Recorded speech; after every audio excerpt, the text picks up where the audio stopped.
was a very costly loss for the Marshall Rams as a number of starters fell to injury. Meanwhile, it was a nail-biter at East Central Stadium Friday night, a game that was decided by 1 point. Who won it, Madison or East Central? We'll have the answer to that and more coming up.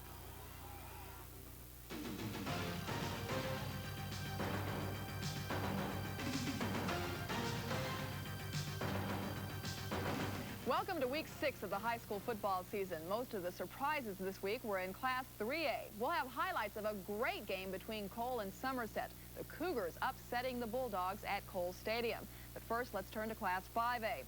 There was only one game scheduled Thursday night to kick off week 6 of high school football action. The Highlands Owls played a very physical game against the Brackenridge Eagles at Alamo Stadium. In the first half, both teams had problems moving the ball. Here, Cedric Moses fields this punt and gets it within scoring distance, but the Eagles were forced to punt. The first half ended 0-0, but in the second half, the momentum picks up. Highlands' Greg Oliver can't find anyone open downfield, but he does find an opening up the middle and carries the ball 20 yards and gets inside the Eagles' 10.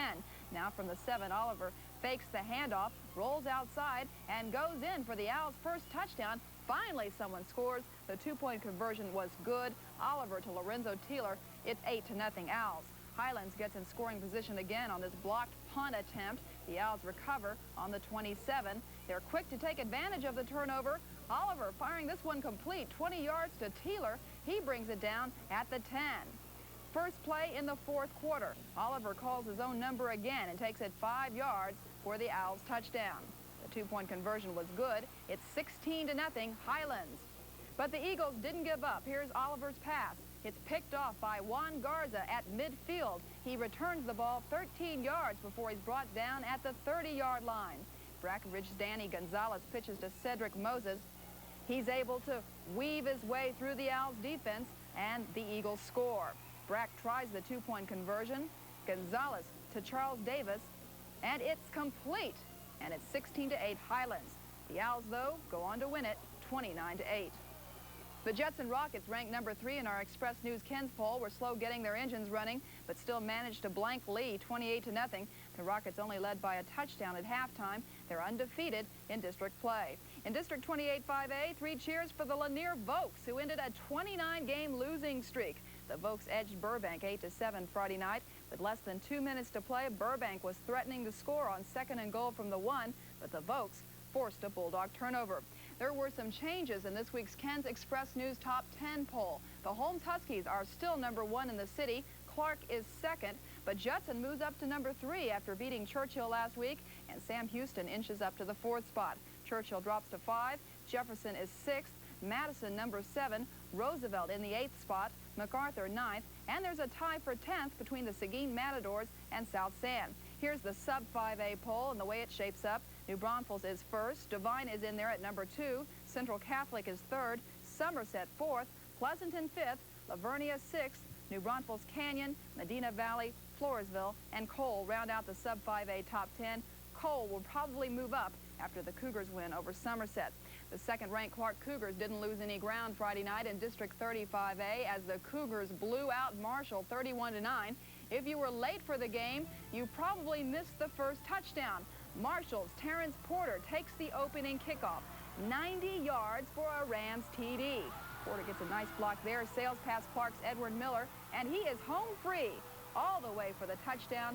7-0 Marshall with 11:46 to play in the first quarter. Now early first, Clark gets on the board for the first time, setting up a field goal on the 37-yard pass from Scott Sigmund to Ed Miller. Scott Gutschke later boots this one through the uprights from 31 yards out. 7-3 Cougars. They still trail. The Cougars get a big break on Marshall's next possession as the Rams fumble at their own 39-yard line. First play from scrimmage, Sigmund passes 39 yards for the touchdown to, yes sirree, Ed Miller again. Clark now leads 10-7. Second quarter, the Cougars launch a 12-play, 71-yard scoring drive. That results in this 12-yard TD by Taylor Summer. 17-7 Clark at halftime.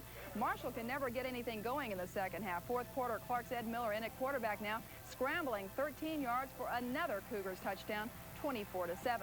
After the TD, Marshall driving, but Alan Lynch is intercepted by Tony Alvarez. He runs it back to the 10-yard line, where 2 plays later, it's Miller again on the keeper around the right side. A 7-yard score, 31-7 Clark. With 23 seconds left in the game, Marshall does add 2 points to its total on a safety, but the final reads 31-9 Clark over the Rams. This was a costly game for the Marshall Rams in more ways than one. The Rams lost 4 starters to injuries, including their starting quarterback, Adam Fillinger. Fillinger knocked out in the first quarter with a torn cartilage in his left knee. The 3 others that went down were defensive back Charles Harrison, fullback Vijay Varial, and offensive lineman Chris Torres, seen here. He suffered a possible broken ankle. A tough night for the Marshall Rams. The Harlandale Indians blasted Laredo-Nixon Friday night at Harlandale Memorial Stadium. Andy Martinez and Jesse Moreno combined for 5 touchdowns in the 39-7 win. Meanwhile, the Southwest Dragons came from behind to beat Laredo Martin at Shirley Stadium in Laredo. The Dragons' Willie Williams rushed for 119 yards on 29 carries. Still to come, our Player of the Week, and we'll travel down to Laredo to find out who leads District 29 5A. Ken's High School Football Highlights is sponsored in part by the Express News. It wouldn't be a Sunday without the Express News. It's coming, South Texas.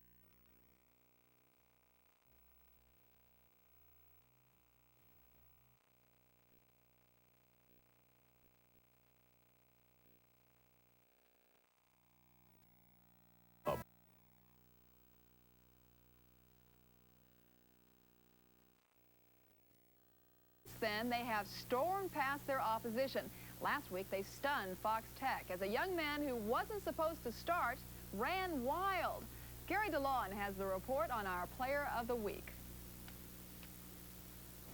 It's a spirited workout for Coach R.A. Johnson's Cherokees.